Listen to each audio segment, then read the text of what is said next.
Hello बच्चों, welcome to my channel. आज मैं तुमको बहुत ही इंटरेस्टिंग स्टोरी सुनाने जा रही हूँ। बुरे काम का बुरा नतीजा, यही इस कहानी का मोरल है। और कहानी का नाम भी है कर बुरा तो हो बुरा। तो सुनो कहानी। एक गांव में एक वैद्य जी रहते थे।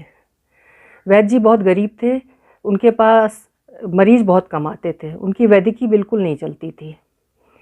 अब वो रोज़ इंतज़ार करते थे कोई मरीज़ आए, एक आध कभी कोई आ जाता था भूला भटका।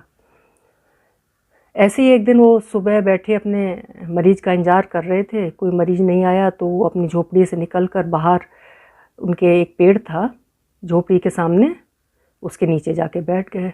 वो पेड़ बहुत पुराने ज़माने का पुराना पेड़ था। उसमें बहुत सारे कोटर बने थे जिसमें तरह तरह की चिड़िया और सब रहते थे। बैठे बैठे वैद्य जी की नज़र ऊपर गई तो उन्होंने देखा ऊपर एक कोटर में सांप बैठा है, पेड़ के कोटर में। तो उसको देख के तभी उनके मन में एक बुरा विचार आया। सामने कुछ बच्चे खेल रहे थे गांव के।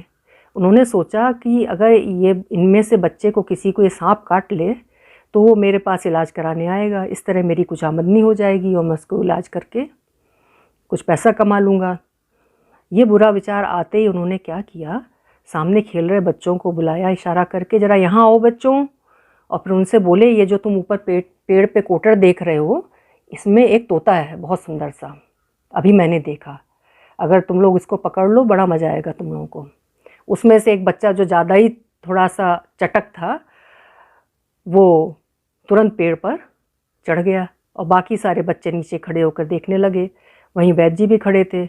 अब उससे तुरंत चढ़ा ऊपर और झट से उसने उस कोटर में हाथ डाल दिया और हाथ डाल के पकड़ने की कोशिश की, ये सोच के कि तोता होगा सो ऐसे ही पकड़ लो, नहीं वो फुर्रे से उड़ जाएगा। अब उसमें तोता तो था नहीं, उसमें तो सांप था। अब जैसे उसने यूँ पकड़ा तो सांप का सिर उसके हाथ में पकड़ में आ गया।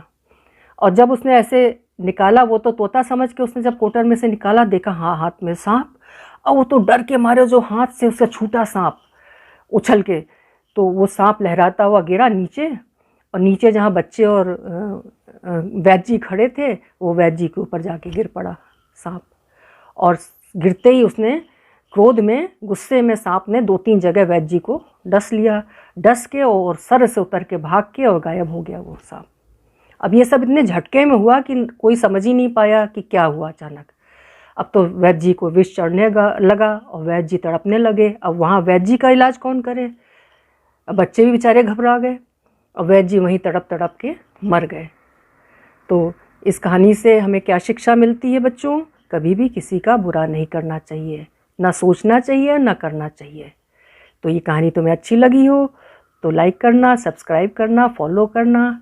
ओके, फिर मिलेंगे। बाय।